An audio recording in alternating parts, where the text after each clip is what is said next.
Hey guys, welcome to AsherGad channel, making Africa home again, one family at a time. Welcome, welcome, welcome. Hope you guys are all well, wherever you find yourselves on the four corners of this earth. And hope you're working gradually to make your dreams come true here in the wonderful continent that is Africa. Yes, absolutely wonderful. So here we are again, 6 p.m. on Tuesday, GMT, to present to you another topic for those who are building in Ghana or anywhere else in the African continent.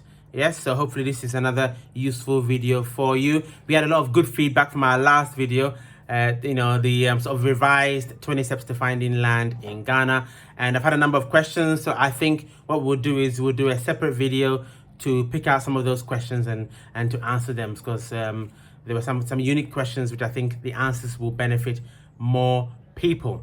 All right, so let's get into today's video. And today's video comes under, Journey with AsherGad as a series. And it's really about a recent site that we visited.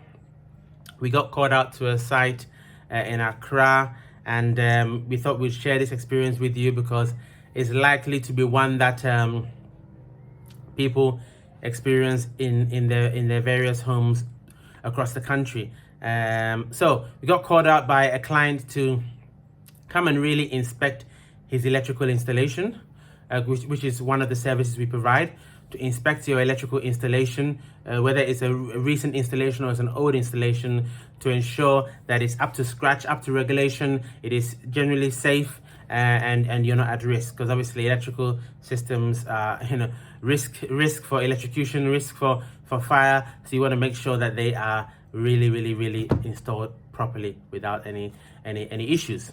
Okay, so went down to site. This is a very brief video. It was generally a good installation. We did make a couple of observations that I wanted to share. The first one is, now on your screen you can see on the left hand side you've got an isolator with a handle, okay, and then to the right you've got an ECG prepayment meter. It's a prepaid meter, and just below it you've got a residual current breaker. Now, what this here is an okay installation. It's not the standard that ECG would typically install. It's not the standard that I would expect to see. What happens is, when the cable is connected from the pole into your house, generally it needs to connect first into a breaker. It can go via the isolator you can see on the left hand side, that's fine, but before it connects into the meter, ideally it goes through the breaker. It goes through the breaker, then into the meter, then into your house. Why does it do that? Okay, now the breaker is an asset which you've paid your hard-earned money for. Sorry, the meter, right? Sorry, the meter is an asset which you have paid your hard-earned money for. Okay, and you need to protect that asset because it's not cheap. Yeah, that when that asset gets damaged, it's costs a bit to get it replaced. So the idea of the breaker in electrical terms, we said the breaker is upstream of the meter, as in the cables go to the breaker before they go to the meter. Is if there's any fault with the meter or any fault further along the cables from the meter, the breaker will trip and will open the circuit and will protect the meter, okay, and the cables that are connected further along the line from that. That is the function of the breaker. It protects your electrical system, in this case the meter and everything else that goes to the house from there, from any short circuits. Okay, now in this situation, the electrician has wired from the pole via the isolator to the meter, then to an RCD type breaker, then into the house. Now what this means is that everything it will work fine. It's not a problem in functionality, but if in the unlikely event in the future that there's a fault on the meter or a fault anywhere, let's say between the pole and after the meter, after the breaker, the meter is now exposed to being damaged.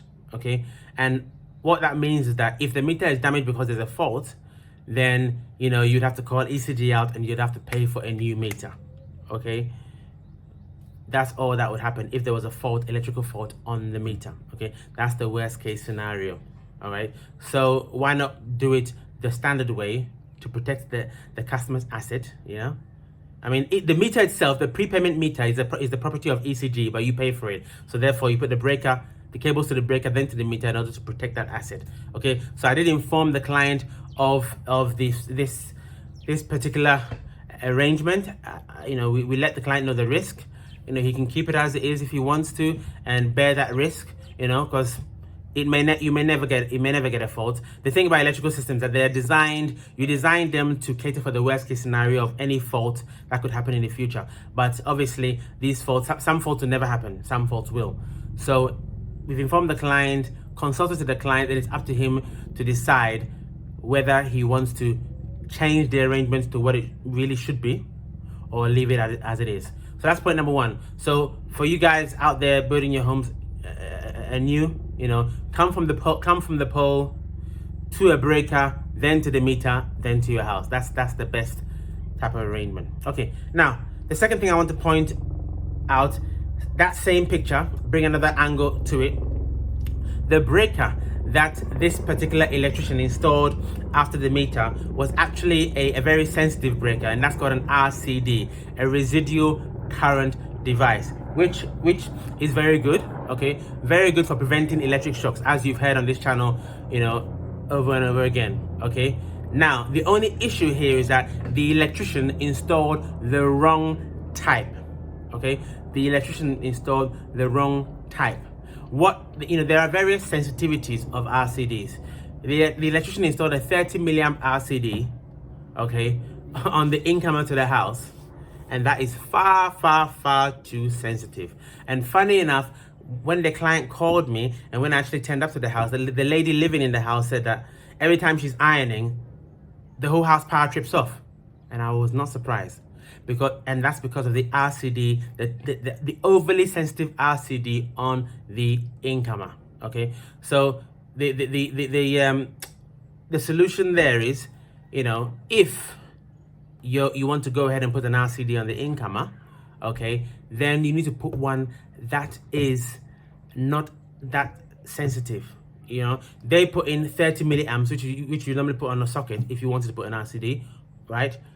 But I would recommend, if you have a 100 amp supply coming in, put in a 300 milliamps RCD, and therefore you're protected, and also it shouldn't nuisance trip.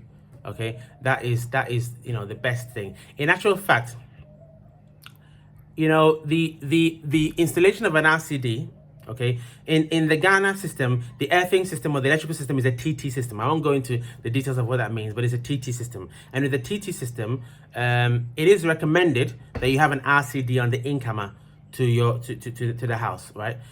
Not mandatory, because there's ways around it, okay, but recommended. Now,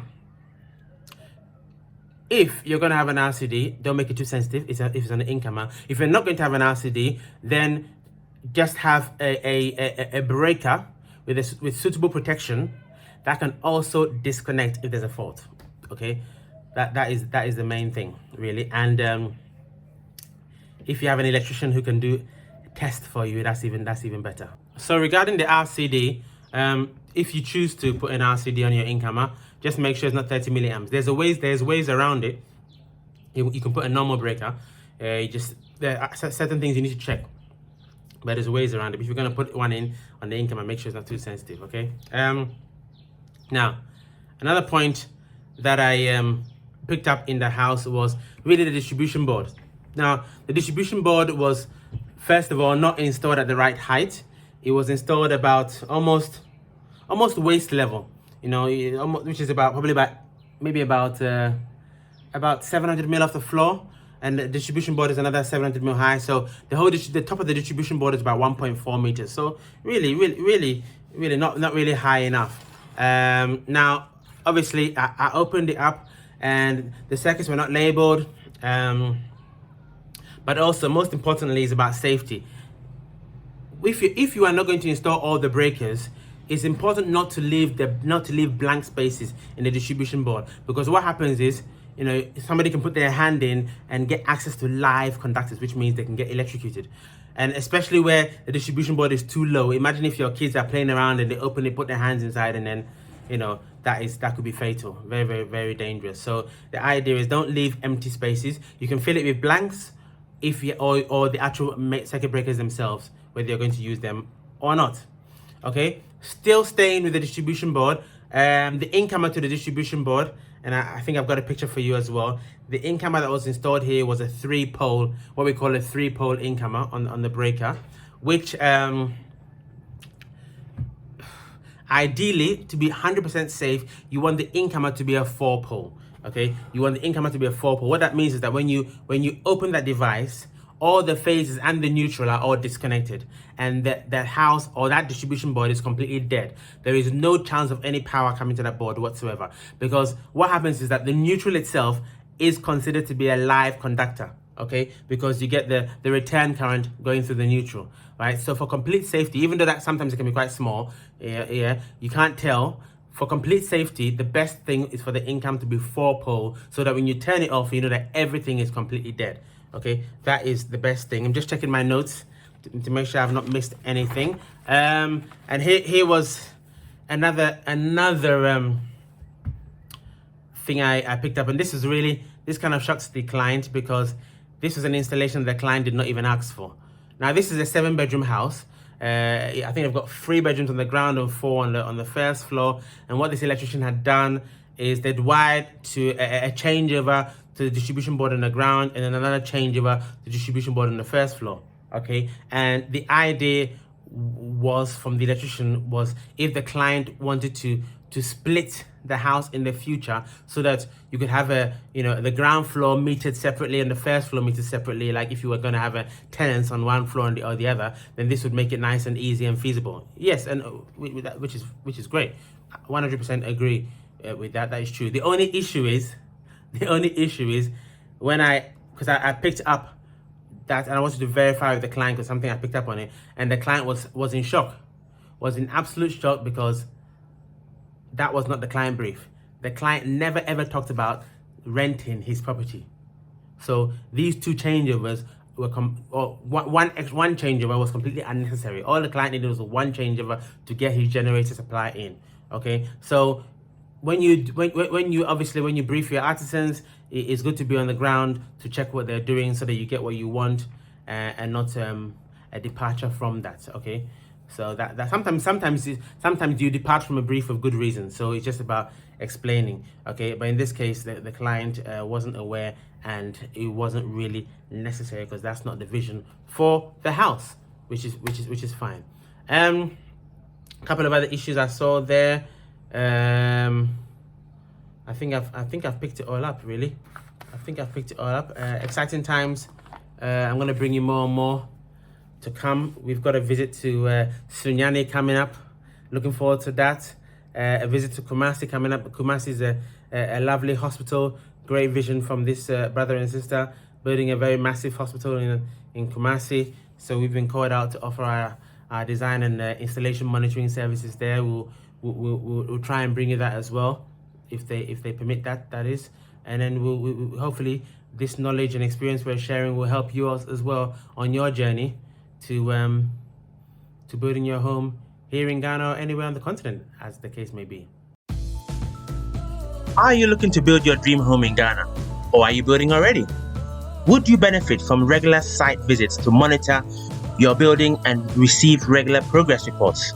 Well, if that's the case, and that's you, look no further. AsherGad Consultancy at your service. We offer the following services: electrical design, construction monitoring inspections, site progress reports, consultation for all items MEP, witnessing of testing and commissioning, periodic snagging, vetting of specialist subcontractors.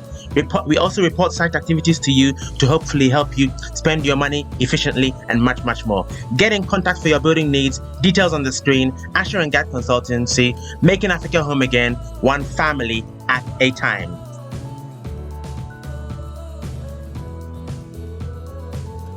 The final thing that the client got us to do was he wanted to install an AVR in the house, which is definitely I definitely recommend you do that. AVR to protect the whole house is really cool. to protect your equipment. So you wanted to install an AVR to protect the whole house. This is a house that's pretty much finished, all tiled, first pass paint all done. So we had to go around and find the best location to put this AVR so that it will not be an eyesore, as in not take away from the beauty of the house, and also be in a position where it will involve, let's say, less destructive work to get the cables to connect to it and then out of it again back to the distribution board. Okay, and we managed to find the location under a staircase which was suitable. So that was fine. Client happy with that, and that was another satisfied customer. All good. All right, guys. Well, I hope you enjoyed this video. I hope it's been helpful to you as well, so you can monitor what's going on in your building. As usual, please like, share, subscribe, hit that notification button so you always be aware when AsherGad upload a new video for your educational and viewing pleasure. All right. So from God is Chemist here, guys, and from me is Yebeshia. See you next time.